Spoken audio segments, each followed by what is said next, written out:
Eu tenho o prazer de estar aqui mais uma semana para mais um Vamos Falar com os Outros. Para quem não conhece, eu sou o Caco, prazer. Hoje eu vim falar com uma pessoa muito especial, uma pessoa com quem eu já dividi batatas com maionese, algumas cervejas de bar, comentários indecorosos sobre garçom em mesa de bar e até muitas outras risadas e outros momentos maravilhosos. Ele é um dos criadores de conteúdo que eu mais admiro atualmente por conta da versatilidade, por conta da criatividade, e eu tô tendo o prazer de conversar com o meu amigo Vitor Martins.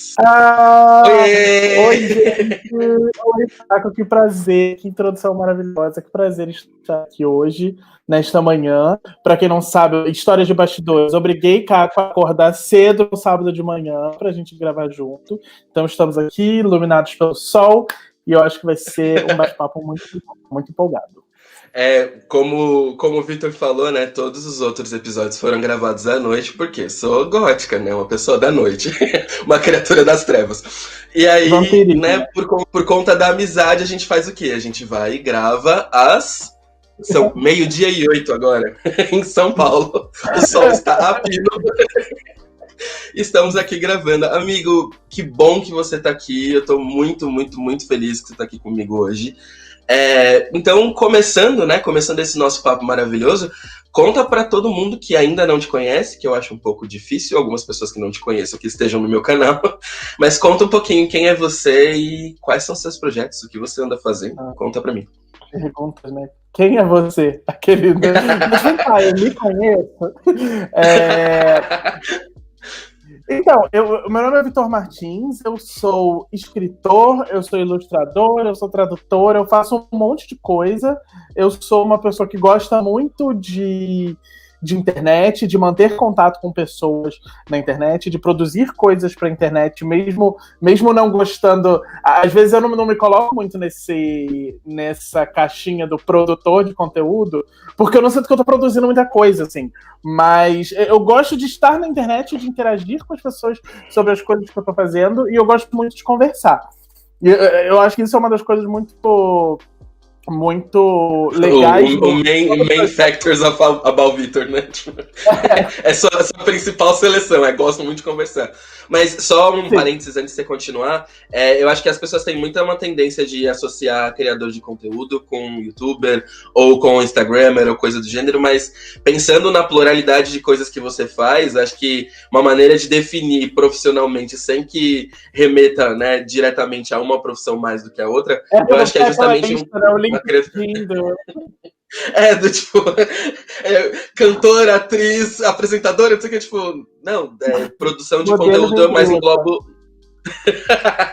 Não englobo mais nesse sentido, assim, mas continua, conta mais.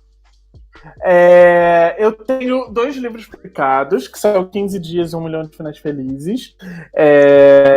15 Dias foi publicado em 2017, 1 Milhão de Finais Felizes em 2018, e tô aí nessa luta eterna escrevendo o 3º livro, que, se tudo der certo, sai em 2021. Era pra sair em 2020, mas tanta coisa era pra acontecer em 2020 e não aconteceu. Sim. Foi um ano surpresinha pra gente, mas é isso. Eu sou do interior do Rio de Janeiro, de uma cidade chamada Nova Friburgo. Atualmente eu moro em São Paulo com meu namorado, meus 2 gatos. Eu gosto muito de Lego, gosto de Homem-Aranha, gosto de videogame. É isso. Eu sou muitas coisas pra falar.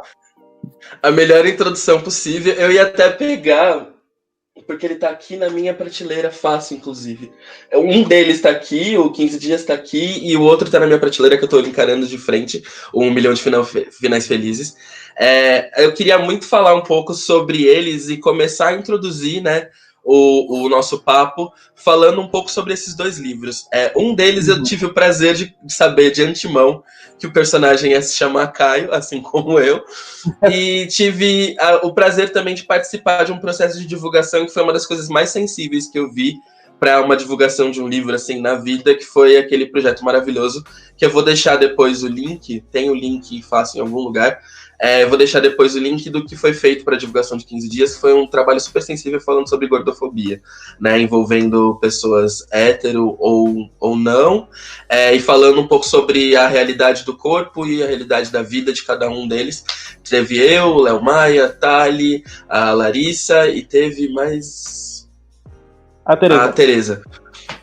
Isso, a Tereza. E aí foi um papo super incrível, assim, foi super gostoso, foi quase uma terapia matinal proposta pelo projeto de lançamento do livro do Vitor. E o livro, acho que assim, é uma das coisas. Eu sempre te falo isso, assim, né? Toda vez que eu tenho a oportunidade de falar com você, eu falo isso. Você se tornou um dos autores que eu mais gosto de ler pela forma como. É como se a gente estivesse lendo o seu pensamento. E ainda mais sendo amigo, muitas das coisas que eu leio suas, eu leio literalmente na sua voz. Então, assim, como foi o processo de criação, né, do primeiro livro? Como foi o processo de criação do segundo livro? Conta um pouquinho pra gente. Então, Caco, quando eu comecei a escrever 15 dias, isso foi em 2016, quando eu comecei a escrever o livro. Fazem 4 anos já. Eu não tinha muita noção, assim, do que eu estava fazendo. Eu sabia que eu queria escrever uma história com um protagonista gordo, porque eu via necessidade de existir esse tipo de história, porque era muito pouco. E é muito engraçado, porque se a gente parar para pensar, 4 anos não é tanto tempo assim. Mas, há 4 muito anos pouco atrás... tempo.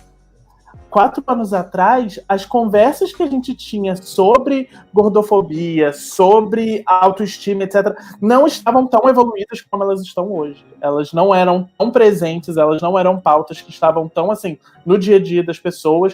Então era difícil, existiam poucas referências, poucas referências, assim, do que é certo e que é errado, o que eu devo ou o que eu não devo falar, quais tópicos são importantes de tocar e quais não são. Então eu meio que fui desbravando essa história muito baseado em experiências pessoais, sabe?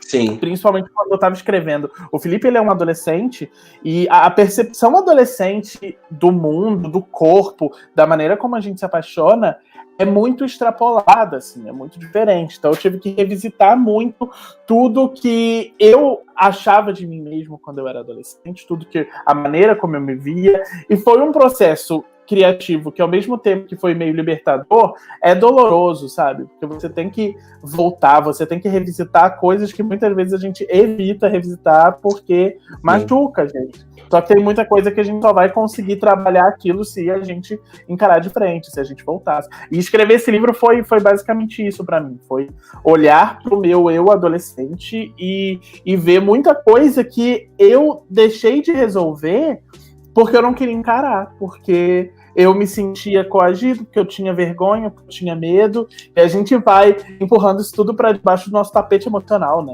A gente vai jogando tudo lá e vai, um dia eu resolvo. E escrever 15 dias para mim foi tipo, dia de faxina, levantar o tapete, botar as cadeiras para cima e falar, não, vamos mexer aqui, vamos ver o que tem aqui que a gente precisa trabalhar e entender para que esse personagem seja o mais próximo da realidade possível.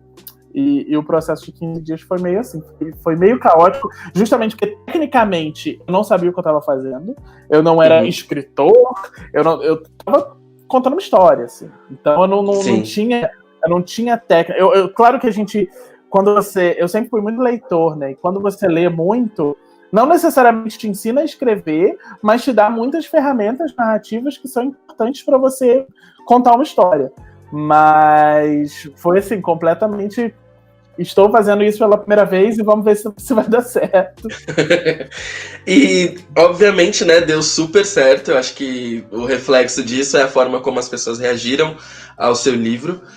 Até eu lembro que em vários momentos do POC eu cansei de recomendar o seu livro para muitas pessoas. Obrigado. E o retorno que a gente sempre tinha era muito positivo, né, de como o livro estava modificando muito a visão das pessoas sobre o tema e entendendo até mesmo o processo de adolescência delas mesmas, de tipo, a gente teve relatos disso, assim, de gente falando que revisitou pontos importantes. Então, esse processo está totalmente ligado, né, a um processo de autoestima, ele está totalmente ligado a uma questão de revisitar coisas que não são interessantes.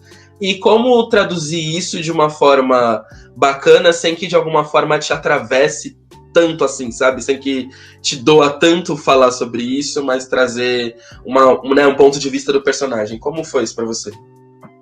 Pra mim, nesse livro, eu usei o meu mecanismo de defesa que eu usei a vida inteira, que era humor, era ser engraçado e fazer as pessoas rirem. Que isso, pra mim, sempre foi muito assim. Quando eu era adolescente, eu me esforçava muito, exigia, tipo, era consciente o meu esforço pra ser uma pessoa legal o tempo todo. Então eu era uma pessoa que sempre queria fazer as pessoas rirem. Eu era uma pessoa muito simpática, muito solícita, uma pessoa que não sabia dizer não pra nada, porque eu queria que as pessoas gostassem de mim. E como eu sabia, como eu acreditava, né, que elas nunca iam gostar de mim pela minha aparência física, eu falava, eu tenho que dar outros motivos para as pessoas gostarem de mim, né? Então eu tenho que ser. Eu não posso ser feio e antipático, eu tenho que ser pelo menos simpático. Então, quando eu fui escrever o livro, eu fiz muito disso. Tipo, o Felipe, por mais que ele seja um protagonista diferente de mim nesse sentido, ele não é tão sociável quanto eu, ele é um menino muito mais fechado socialmente. Ele é um menino que, nessa conversa que ele tem com o leitor durante todo o processo do livro, que é ele contando essa história, ele é um menino muito engraçado, ele faz piadas o tempo todo, ele usa piadas autodepreciativas e a piada autodepreciativa, às vezes, tem gente que pode achar de mau gosto, mas eu enxergo a piada autodepreciativa muito como uma ferramenta para instigar a empatia das pessoas, sabe? Porque se às vezes você ouve alguém fazendo uma piada autodepreciativa e aquilo te incomoda, você meio que fala assim, nossa, por que essa pessoa tá falando dela mesma dessa forma? E aquilo te faz analisar, tipo, eu já falei dessa pessoa, sobre pessoas assim, dessa forma. Então, você analisa os seus próprios comportamentos quando você vê pessoas falando coisas horríveis sobre elas mesmas. Então, eu acho que nesse livro, e no geral, assim, essas piadas autodepreciativas tem muito esse papel de abrir o olho das pessoas pra falar, tipo, cara, isso é pesado, né? Por que você tá falando sobre isso dessa forma? E aí você vê que aquilo é um reflexo do que aquela pessoa ouviu a vida inteira. Então nesse livro, tipo, pra evitar que fosse muito pesado e muito triste, principalmente porque eu estava escrevendo um romance jovem, e apesar de ser um livro que fala muito sobre essa jornada do auto-amor, também é uma comédia romântica, também é uma história sobre dois meninos apaixonando. Eu queria equilibrar muito isso para que fosse uma história que tocasse em pontos sérios e importantes e ao mesmo tempo tivesse esse conforto da comédia romântica.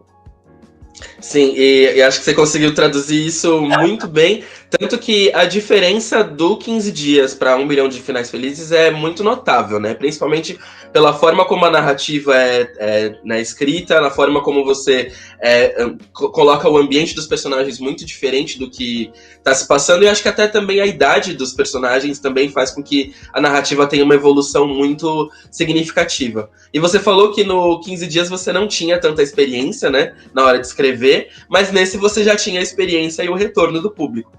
E como foi escrever 1 milhão de finais felizes? Aí, com 1 milhão eu já sabia escrever direito, né?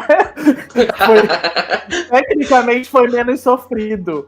Eu acho que ele é um livro tecnicamente melhor, porque eu já tinha uma bagagem, eu tinha uma certa experiência, eu tinha aprendido com muita coisa que eu meio que batalhei ali no primeiro livro, coisas técnicas mesmo, de estrutura de livro, porque nem tudo na história é só, tipo, inspiração, personagens, criatividade. Tem coisa que é que nem construir casa, assim, é estrutura, é entender a língua portuguesa e tudo mais.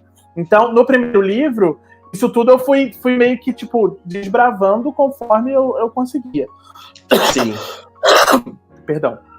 Já em 1 milhão de finais felizes, eu já tinha mais dessa bagagem técnica, e eu senti que eu estava para uma história um pouquinho mais funda nesse sentido. Então, em 1 milhão de finais felizes, a gente tem o Jonas, ele é um protagonista um pouco mais velho, ele tá naquele momento entre ensino médio e faculdade, sem saber o que ele vai fazer na faculdade, ou se ele vai para a faculdade, se ele vai poder, se ele vai conseguir. A vida dele tá nesse momento sombrio aí da vida, onde a gente não tá meio perdido.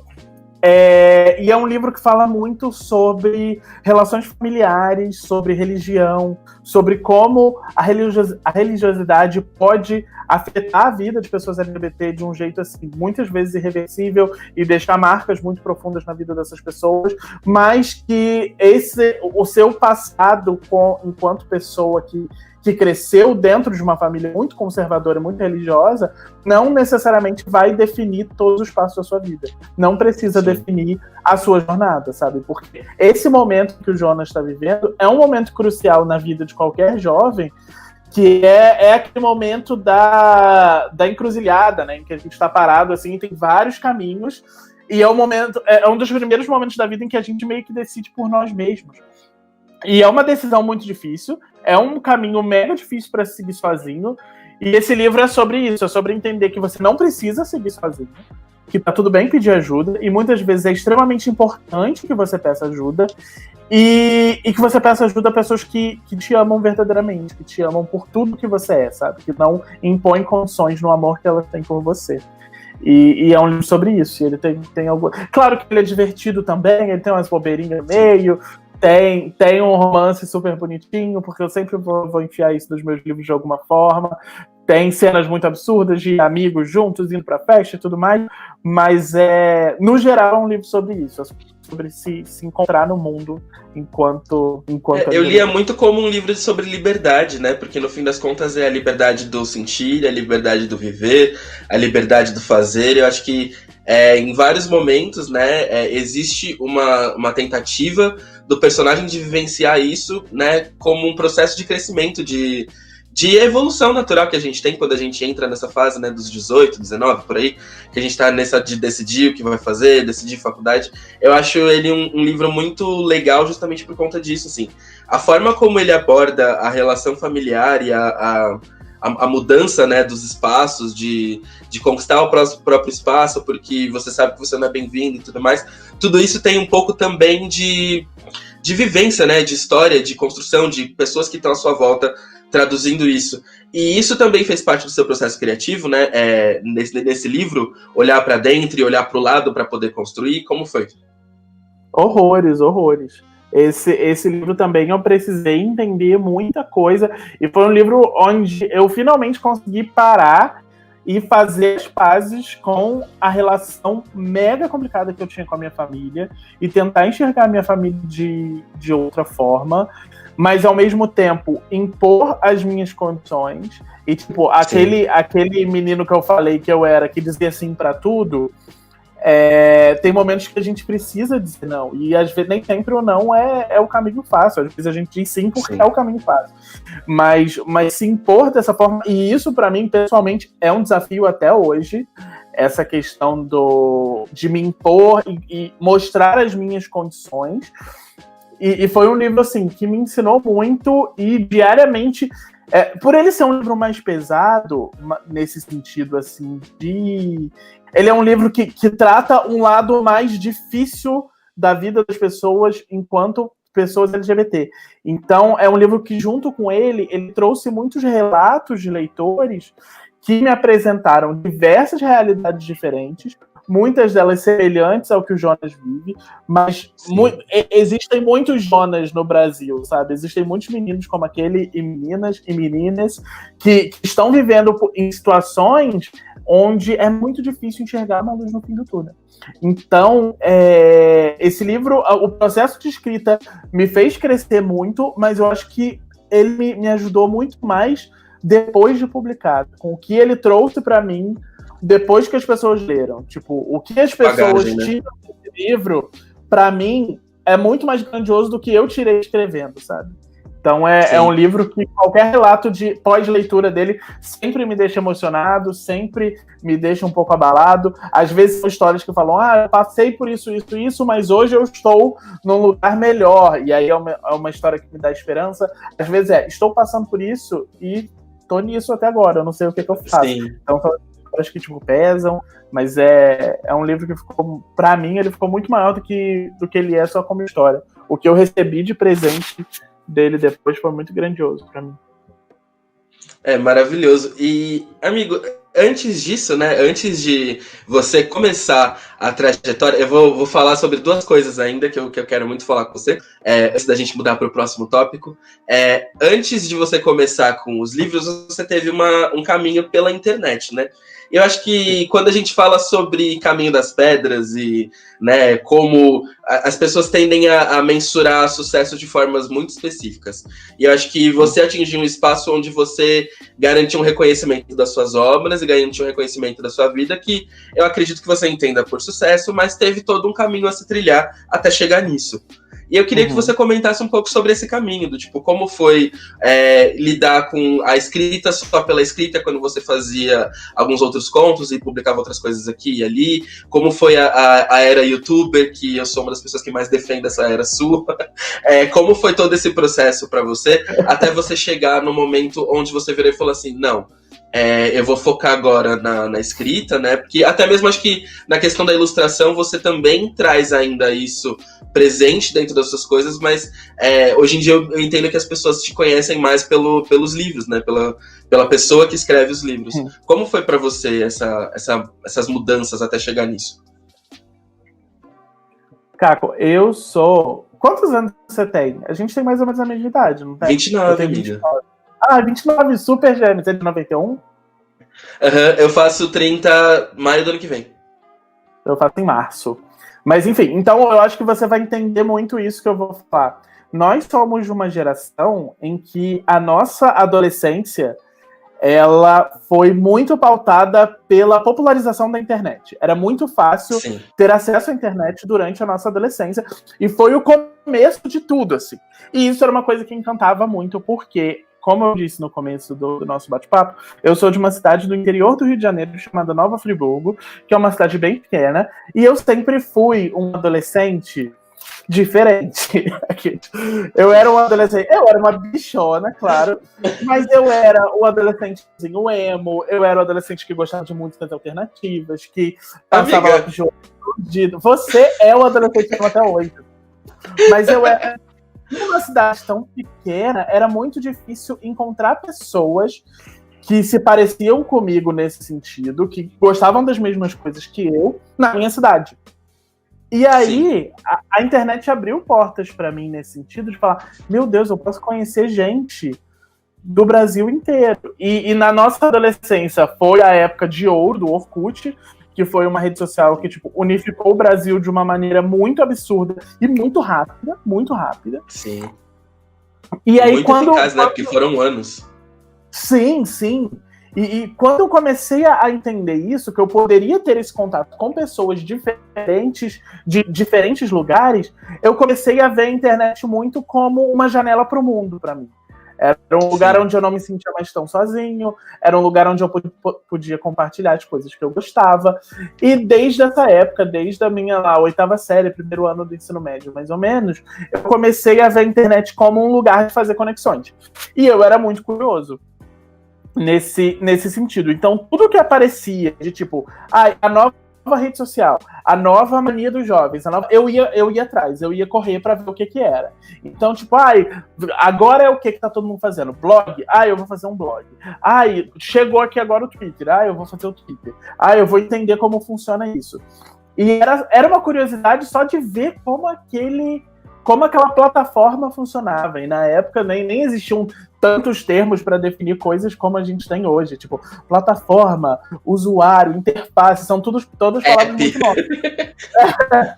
Mas eu tinha essa curiosidade de saber como é o comportamento das pessoas nessa rede social, nesse espaço.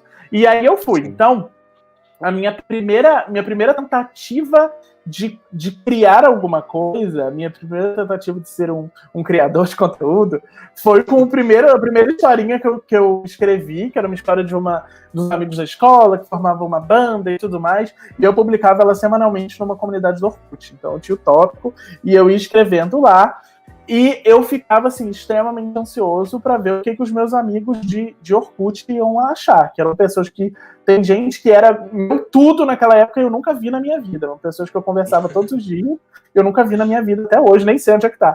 Mas eram pessoas que, tipo, eu postava o capítulo novo e eu queria ver o que aquelas pessoas iam achar. Então eu comecei a perceber que isso era importante para mim. a escrita não só pela escrita, mas a escrita como ponte para me conectar a outras pessoas. Porque para mim, eu comecei a entender que não fazia sentido só eu escrever, só eu, sei lá, no meu diário. Fazia sentido eu escrever e ver o que aquilo poderia causar nas pessoas. E ver o que aquelas pessoas iam achar. E às vezes pode parecer uma coisa meio de ego, não sei, talvez seja porque eu sou de Ares, mas eu gostava muito de ter esse feedback. E a internet me deixou muito mal acostumado com isso, porque geralmente se tinha um feedback muito, muito rápido.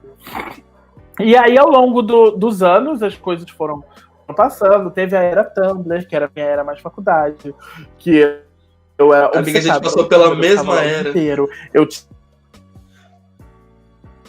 deu uma caída. Voltei.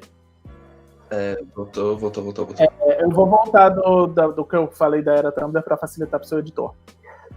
E aí, logo depois, no meu período de faculdade, veio a era do Tumblr, que era uma rede social que eu era muito, muito obcecado. Eu passava o dia inteiro lá. Foi uma rede social que me expôs mais a outros fandoms e a entender a cultura de ser fã de alguma coisa. E era uma rede social mais escondidinha, assim. Era quase um submundo, assim. Sim, eu também peguei a minha era Tumblr. Ela era uma portinha, assim, à esquerda, sabe? Que você abre e tem um monte de coisa ali. Era muito isso. Eu peguei também essa época de febre do Tumblr. É engraçado como as nossas ligações de relação, assim, de rede social são muito parecidas, porque a minha foi exatamente a mesma coisa. E mesmo as coisas que não faziam tanto sucesso assim, eu tentava. Tipo, eu lembro que principalmente você que também teve também era emo, o MySpace era uma rede social muito importante para toda a comunidade da cena, e eu tentei, eu fiz conta no MySpace, não entendi nada. Falei, ai, gente, por que as pessoas estão aqui? Aí eu ignorava, mas para mim o importante era tentar, era conhecer aquela plataforma e ver o que eu conseguia fazer ali dentro. E aí a minha era youtuber veio disso, veio de tipo, como seria se eu fizesse? Como será que funciona essa plataforma? O que eu posso falar sobre nessa plataforma? Então, veio muito disso, de uma vontade de experimentar coisas novas e de tentar criar de um jeito diferente. E no meu canal no YouTube eu falava sobre literatura, falava sobre ilustração, falava sobre um monte de coisa. Mas acabou que foi uma plataforma que eu não me adequei tanto, porque eu acho que, sei lá, diferente do Twitter, é uma plataforma muito difícil de você fazer conexões. Ela demanda muito. Ela demanda muito tempo, muita paciência, muito espaço, mas eu não consegui me conectar com quem tava ali embaixo, assim. Porque às vezes eram perfis, tipo, que não dava pra eu tirar nada dali, eu não sabia quem era aquela pessoa, e às vezes era tipo um nomezinho e um avatar cinza. E eu tinha muita dificuldade de criar essas conexões. Tiveram momentos em que alguns vídeos meus sofreram, tipo, muitos ataques quando o vídeo sai da bolha, sabe? E aí começa a aparecer gente nada a ver, você falando, meu Deus, como essa pessoa caiu nesse vídeo? E aí você recebe ofensas, etc. E por mais que às vezes a gente acha que a gente tá num nirvana, super avançado, tipo, as críticas não me afetam, pois eu entendo o meu valor. Tipo, não é assim. É tipo entrar no seção de comentários do G1, só que todos os comentários são te ofendendo. Tipo, é horrível. Sim. E aí acabou sendo uma plataforma que ela parou de me trazer tanta alegria. E aí, infelizmente, tipo, é um fantasminha que me persegue até hoje. E é muito engraçado que eu parei com o canal tem, sei lá, 3 anos. E até hoje, às vezes, chega gente no Twitter, Vitor, eu fui entrar no seu canal, o que aconteceu? Eu falei, nossa, amor, faz 3 anos já. Abstract, tipo, já morreu faz tempo. Como assim? Eu adorava seu canal. Nossa, eu adorava tanto que viveu 3 anos sem ele, nem sentiu falta. Mas enfim. Mas eu lembro até que foi essa era que me motivou, inclusive, a virar pensado, tipo, por que não? E até mesmo, é uma história que eu já contei aqui já nos vídeos passados, que não fazem parte do Vamos Falar com os Outros, que a ideia de surgir com o canal, pra mim, surgiu em 2014. Eu fiz 3 temporadas piloto, das quais elas nunca viram a luz do sol. E depois de muito tempo que eu fui voltar em 2018 para pensar e falar assim, não, dá para fazer. E eu acho que até mesmo o processo de construção disso também é muito muito detalhado, porque eu lembro dos seus vídeos, assim, seus vídeos eram realmente muito bons, muito bem editados e tal. A questão toda, né, você pegou muito rápido a questão dinâmica, câmera, cenário, produção, tudo isso, assim, ficou muito nítido nessas coisas. Acho que por isso que o sucesso se deu muito por isso, assim, das pessoas gostarem muito do conteúdo. Mas é um processo que as pessoas não entendem que todo ele, para acontecer, é toda uma jornada, gente. Tipo, não é fácil. Roteirização, criação, produção, estética, tudo isso compõe um processo demorado, né? E eu acho que isso também deve ter sido um fator que você olhou e falou, pô, nem a pau. Não quero mais fazer isso. E era uma coisa que, sei lá, eu olhava alguns vídeos, sei lá, de um ano antes, e eu falava, eu não sei se eu gosto mais dessa pessoa que eu era, que eu tava nesse vídeo. Eu acho que o YouTube eterniza as coisas de uma forma muito, sei lá, me deixava meio apavorado. Eu tinha umas crises do nada, eu sou meio doido da cabeça. Mas era uma rede social que chegou num momento que ela não estava me fazendo bem. E foi aí que eu comecei a voltar e a entender, tipo, o que eu posso fazer?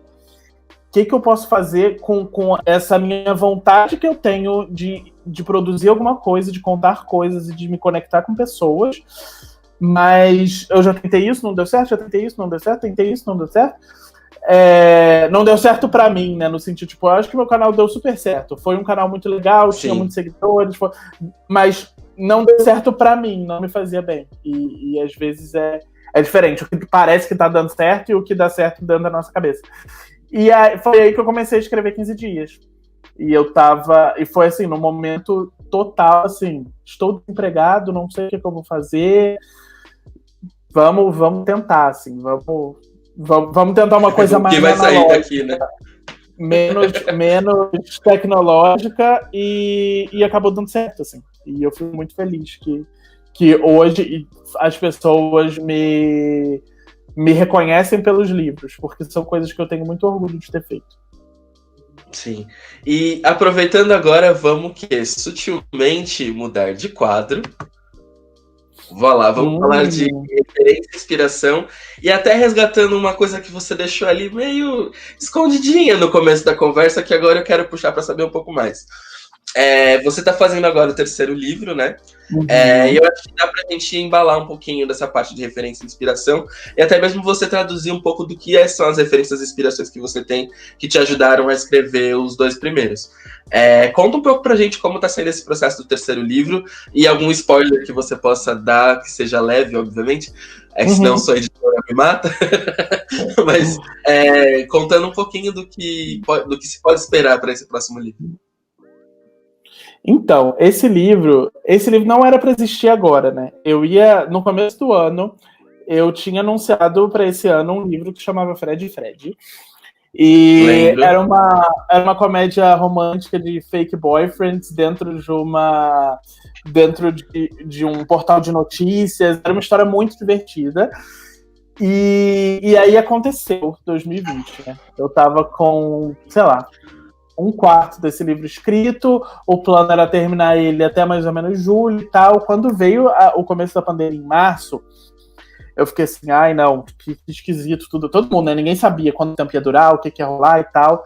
E aí eu falei, não, deixa eu me dar um tempo aqui pra eu entender o que eu vou fazer, pra eu entender como que vai ser daqui pra frente e tal.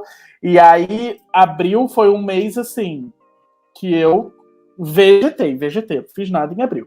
Aí maio, será que vai, será que não vai? Tá. Quando deu junho, quando virou abril para maio, eu tava nessa, tipo, eu não posso ficar só esperando alguma coisa mudar para eu voltar a fazer alguma coisa, porque vamos ao famigerado novo normal, né? Tipo, é isso aqui, eu vou ter que me adaptar agora. Eu vou ter que voltar a escrever, não tem isso, não foi férias, é uma realidade agora. Eu acredito que para muita gente, para mim ainda foi fácil, assim, eu tenho muito privilégio de poder trabalhar de casa, de poder, sabe, não ter tido a área onde eu trabalho afetada e tal, então para mim foi relativamente muito fácil, mas, como todo mundo, também tive que me adaptar. E aí, nesse processo de adaptação, eu vi que eu não conseguia continuar escrevendo essa história, porque essa história ela era um trio elétrico de alegria, assim. Ela era muito. Ela era muito animada, né? Era muito divertida. E eu não me sentia nesse clima para escrever em momento algum. Eu sentava para escrever, eu tava mal, eu tava cansado, eu tava pensando só em desgraça. E aí foi o momento em que eu parei, no dia 16 de maio, e falei, tá, eu vou tentar uma coisa diferente. Eu conversei com a editora, falei, olha, eu sei que a gente anunciou isso, mas eu posso tentar uma coisa diferente, que eu acho que vai fazer mais sentido pra mim agora. E eles, beleza, pode. E aí eu comecei esse projeto que eu tô muito na reta final pra terminar. Eu acredito que eu termino de escrever o primeiro rascunho ainda esse ano. E aí eu comecei a escrever essa história, que ela é mais intimista, no sentido de que ela acontece toda dentro de uma única casa. Então, as minhas principais referências, assim, inspirações, foram esse momento de quarentena em que eu acredito que eu e muita gente, a gente começa a olhar nossa casa de maneira diferente, assim. Porque na rotina normal que a gente tinha, de sai, trabalha, a casa muitas vezes se torna esse lugar de dormir, comer, e é isso. E eu comecei a olhar para nossa casa de uma maneira diferente. E comecei a entrar numa inspiração, tipo aquele vídeo da menina da casa do olha, imagina a velhinha dançando bêbada na sala, olha as marcas do pé. Eu comecei a entrar nessas piras, assim, tipo, meu Deus, quem já viveu nessa casa e tudo mais. Isso serviu muito de inspiração pra essa história que eu tô escrevendo. Então, eu espero que ela fique pronta logo, levando em conta todo o trabalho editorial que precisa ser feito dentro dela. Eu acredito que até mais ou menos meio do ano que vem, esse livro já vai estar existindo. Mas eu tô doido para que ele exista, porque eu tô doido para concluir alguma coisa, porque faz tempo, estou com saudade. Amigo, eu acho que é muito bom você trazer também essa dinâmica, né? E esperando um pouco do que dá para esperar do seu trabalho, acho que vai ter muito dessa dinâmica de relação, né? Tipo, sim, pertencimento, relação. De relação.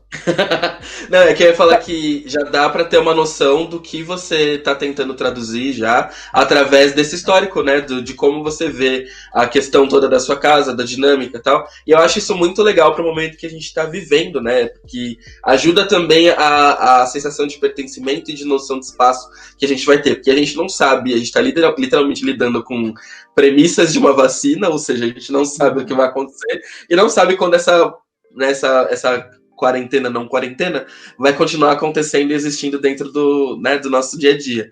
Mas pro processo de referência e de inspiração dos outros livros, como foi para você buscar um pouco mais sobre isso? Como foi entender aonde você queria chegar com eles? O que fez parte desse seu caminho? Para mim, sempre foi muito claro que eu ia escrever literatura para jovens, porque é o tipo de literatura que eu gosto de consumir, é o tipo de literatura que eu acho que dentro do Brasil e fora do país também é o nicho que tem tido muita coragem para falar sobre temas que a literatura adulta não tem falado, não tem tocado. E eu gosto muito dessa visão jovem de ver o mundo. Assim. Eu acho que, sei lá, existe... Eu cheguei num ponto onde eu perdi completamente a minha fé na geração de agora, de que tipo, alguma mudança significativa social vai acontecer a partir dessa geração de adultos de agora, sabe? Eu acho que o segredo para a gente agora é olhar para o que os jovens estão fazendo, o que eles têm interesse, o que eles estão construindo socialmente, porque eu acho que isso vai ser muito chave para a vida que a gente vai viver, sei lá, nossa velhice, sabe? Então, pensando a longo prazo, eu acho que a geração Z é uma geração muito, muito chave, muito importante, que precisa existir diálogo com essa geração. Eu acho que às vezes, quando a gente se coloca numa posição, e eu me coloco nessa posição em diversos momentos, por diversas situações, porque tem horas que é inevitável, e tem horas que a gente vai no piloto automático. Mas se colocar nessa posição de bicha velha amarga, que fala, ai, mas o que é isso, TikTok? No meu tempo era melhor. Ai, esses adolescentes ouvindo K-pop. Se colocar nisso, pode ser muito prejudicial, porque esses jovens precisam de diálogo, eles precisam entender o que está acontecendo no mundo, e a gente tem que estar ali, não numa posição professoral de explicar, tipo, olha, é assim que funciona, não, mas como uma porta de diálogo mesmo, porque às vezes a gente pode ser um agente de mudança que eles não podem ser agora porque eles são muito novos, porque eles ainda não têm independência financeira, por exemplo. Sim. Mas a gente tem que ser essa ponte, assim, sabe? Eu acho que isso vale para os dois lados, porque hoje em dia a gente tem o abismo de gerações é cada vez mais gritante, porque passam-se 2 anos e tudo muda, a relação com a tecnologia muda, a relação com o entretenimento, tudo muda muito rápido. Então isso causa gerações, esses abismos serem muito mais frequentes. Cada vez maiores, né? Então, uma pessoa... Sim, às vezes eu converso com outros amigos meus que têm, sei lá, 26 anos, eu disse, eu tenho 29. Não é tão grande a diferença assim, mas eles tiveram uma experiência adolescente totalmente diferente da minha. Eles tiveram vivências totalmente diferentes. Porque, e é diferente, você pega uma pessoa, então, sei lá, de 21, 22 anos hoje, é outra realidade. As referências que aquelas pessoas têm. E a gente precisa manter a porta do diálogo sempre aberta com essa geração. Então, isso para mim foi sempre assim. Eu vou escrever livros jovens que podem ser lidos por adolescentes ou jovens adultos, ou às vezes adultos que têm o espírito jovem. Então isso sempre foi assim, a minha principal referência. E de resto, é muito difícil apontar assim, referências específicas, porque meu processo de escrita, ele é muito uma coleção de tudo que eu vejo, que eu assisto, que eu leio, que eu anoto, conversa, tem sei lá, coisas que eu falo, que eu tô conversando com pessoas, às vezes falam, nossa, isso daí é uma boa frase para algum momento, e eu anoto tudo. Eu fiz um texto esses dias sobre esse processo de coleta de ideias, né? Porque eu acredito que escrever não é só aquele momento em que você senta, aqui está o meu computador, agora eu vou escrever. Você escreve o tempo todo. Tipo Carrie do Sex and the City. Sim! E naquele momento, sentado no frio de Nova York, percebi. Sabe, não é esse... Não é essa inspiração que bate. Isso às vezes é ruim porque muita gente... às vezes deixa de começar um novo projeto, seja um projeto de escrita, seja um projeto criativo no geral, porque fica nessa espera pela inspiração. Fica aguardando esse momento em que a inspiração vai bater e, tipo, na real, não existe isso. Claro que às vezes a gente tem boas ideias do nada, e isso vem pra gente, assim, muito de repente. Mas essa coisa do tipo, essa inspiração que vem não é ideia, você tem cérebro você fica pensando sobre aquilo o tempo todo, e pensando em alternativas, pensando em filme do Disney Channel, comédia romântica. Eu gosto muito de pegar esses clichês de romance que a gente vê muito em filmes, em histórias no geral, e me colocar pessoas LGBT naquele contexto. Que eu acho que aí aquilo deixa de ser um clichê, aquilo deixa de ser uma história batida, e aquilo se torna uma coisa que a gente não teve a nossa vida inteira, e agora a gente está cada vez mais armando espaços para viver essas experiências. Então, minhas inspirações são muito essa bagunça aí de tudo. Ai, amigo, maravilhoso saber sobre isso, porque eu acho que também serve de combustível para quem tá tentando escrever alguma história, tá pensando em escrever alguma coisa no futuro, saber como você faz e como funciona, e assim, principalmente o intuito desse projeto que eu tô fazendo é justamente isso, para que as pessoas entendam que todo o processo criativo que a gente vê de algo que tá fazendo sucesso, ou algo que tá finalizado, produzido, que tem um resultado final, tudo isso dependeu de um processo que é muito minucioso, é muito detalhado, tem várias referências, tem várias coisas. Então, assim, é importante a gente entender isso na hora de produzir essas coisas, é importante a gente entender isso na hora de saber mensurar o que a gente quer fazer, porque no fim das contas, realmente é isso, assim, sabe? Eu falo isso por agora, tá mexendo com um projeto musical, por exemplo. Tem coisas que você só vai conseguir resgatar a partir de um comentário, a partir de uma situação, a partir de um histórico do seu passado,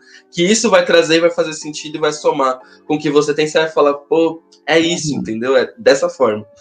Mas a gente sabe que nem tudo são flores, E por isso a gente vai passar para o próximo quadro, que é o de ti.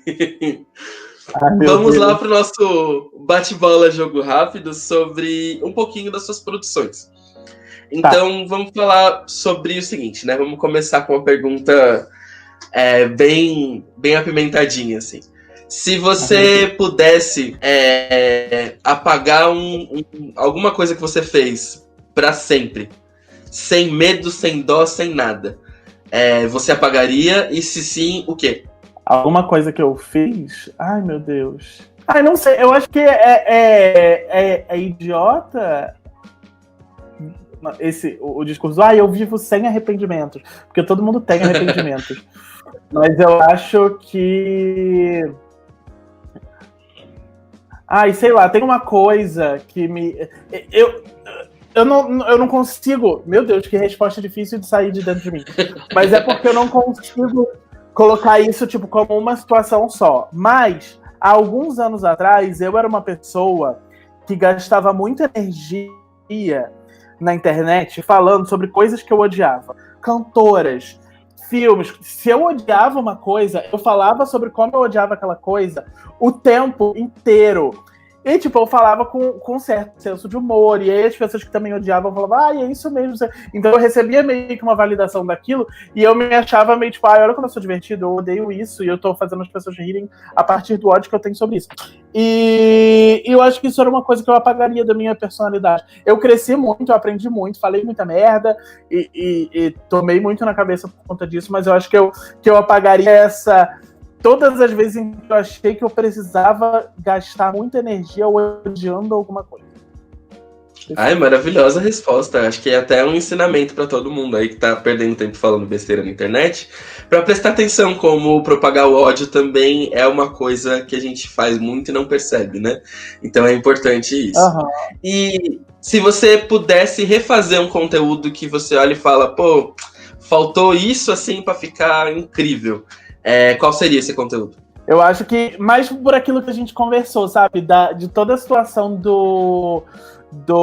das questões técnicas, assim, do crescimento técnico. Eu acho que eu não mudaria nada na história, eu deixaria a história exatamente como ela é, mas eu deixaria ela mais refinadinha, assim.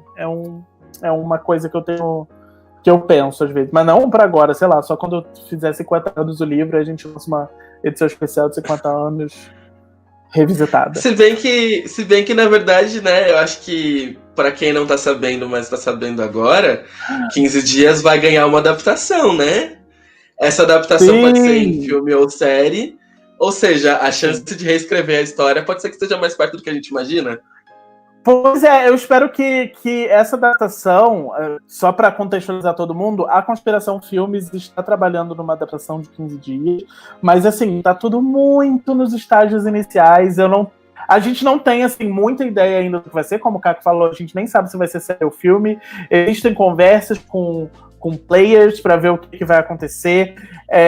Eu não sei o quanto de envolvimento eu vou ter nisso, então, porque tá tudo muito no comecinho ainda, mas eu acho que vai ser uma oportunidade legal para recontar essa história num outro formato e talvez dar umas mexidinhas para deixar ela um pouquinho mais contemporânea, um pouquinho mais para atingir gente, atingir mesmo quem já gosta do livro, para que essa pessoa seja atingida de uma forma diferente. Eu tô super empolgado com esse projeto. Mas é aquilo, tá super no comecinho, não tem data de nada ainda, não tem... Mas espero que... É o famoso vem aí.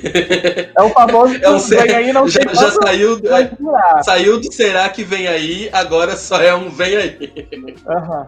Ansioso pro momento do veio. Sim. Veio. E, amigo, se você pudesse colaborar com alguém num projeto, qualquer ele que fosse, uma pessoa assim dos sonhos, quem seria essa pessoa ou pessoas dos sonhos que você gostaria de colaborar, que, né, passam pela sua cabeça, assim?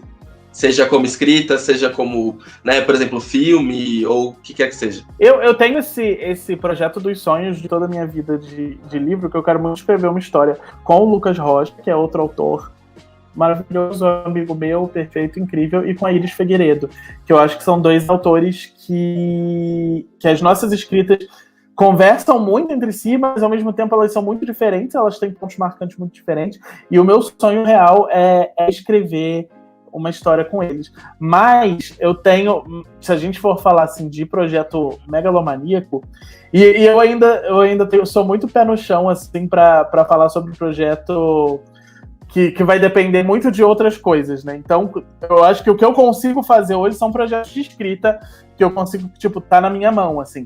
Então, eu tenho muito esse projeto dos sonhos de fazer um livro, assim, muito diverso, muito plural, com histórias, poemas, ilustrações, quadrinhos, contos, feito por muita gente diversa, assim, dentro de diversos recortes de gênero, de sexualidade, de recortes raciais, e transformar, assim, num projeto que as pessoas vejam e falem, caralho, uau, quanta gente incrível trabalhando isso aqui. Então, eu nem sei quem seriam essas pessoas, mas eu tenho muita sorte de estar cercado de pessoas maravilhosas. Você é uma delas. Mas, tipo, eu conheço muita gente incrível e eu tenho muita vontade de fazer, assim, essa publicação que seria um projetão, assim, sabe? Sim, um projeto incrível. E todo mundo que trabalhasse nele fossem tipo, só pessoas LGBTs envolvidas e desde todo o processo de revisão, processo de tudo, assim, eu acho que seria um projeto incrível. Mas é um projeto que eu não tenho pé na cabeça, não sei como que dá pra fazer isso, mas eu espero um dia poder fazer, assim, poder ser parte de uma coisa assim. Foi jogado para o universo, ou seja, sim, se caso esse projeto se materializar, já temos aqui o embrionário dele, da onde surgiu. Ele contando a ideia. Estará de prova. Eu queria aproveitar para fazer a última pergunta, que se tem um trabalho que você considera assim, o queridinho de Vitor Martins no presente momento. Agora, momento, eu tenho muito eu sempre tive muito apego com 15 dias, eu sempre brincava, falava assim, ele é meu favorito, mas não falo pros outros e tal. Mas, nesse momento, como a gente teve recentemente o anúncio do filme, a publicação do livro dos Estados Unidos, e eu, na versão dos Estados Unidos, eu tive que reler o livro algumas vezes para ver se tinha alguma coisa, etc.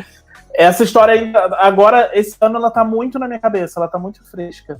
Então é um queridinho. Mas um trabalho que eu fiz recentemente, que é super queridinho meu também, é a tradução do Tipo Uma História de Amor, que saiu pela HarperCollins, que é um livro, assim, que eu amo demais, Caco. É um livro que conta a história de 3 adolescentes vivendo em Nova York, no auge da epidemia de AIDS. E entender, é um livro que explica muito, assim, de uma maneira muito interessante sobre origens de militância dentro da comunidade LGBT, sobre todos os recortes que existiam dentro dali, o que é realmente você ser um ativista, o que você pode fazer dentro das suas limitações, sejam elas sociais, financeiras, como você pode fazer para ajudar, e ao mesmo tempo é uma história de amor super, super bonita.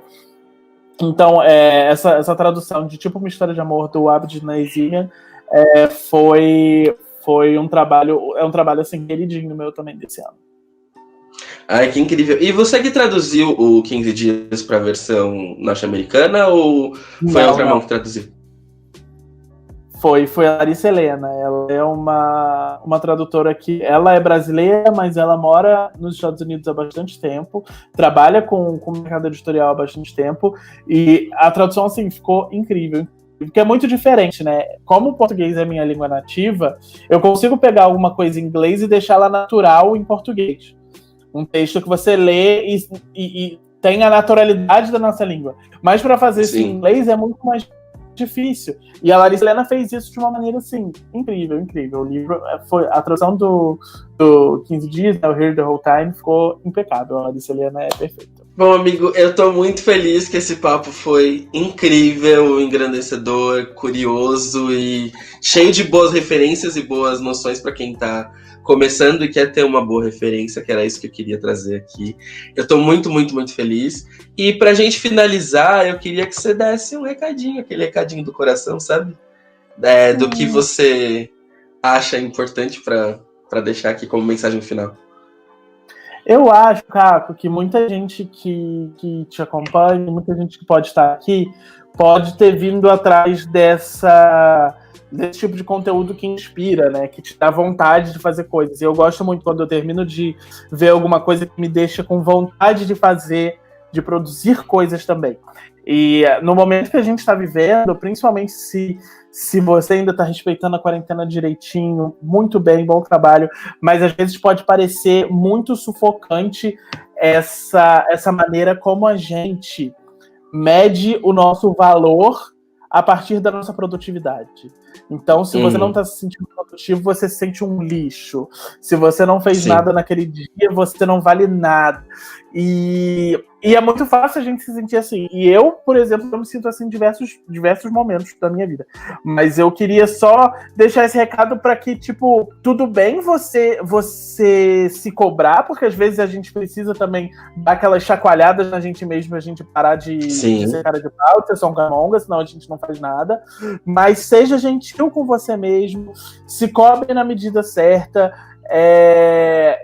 não se compare com outras pessoas, porque comparação, assim, é algo que a sementinha da comparação, às vezes, ela vai crescendo na nossa cabeça e destrói a nossa autoestima, destrói a nossa vontade completamente. De fazer de um jeito tão nocivo, porque a gente para de olhar para o que a gente está fazendo, porque a gente está só olhando o que os outros estão fazendo.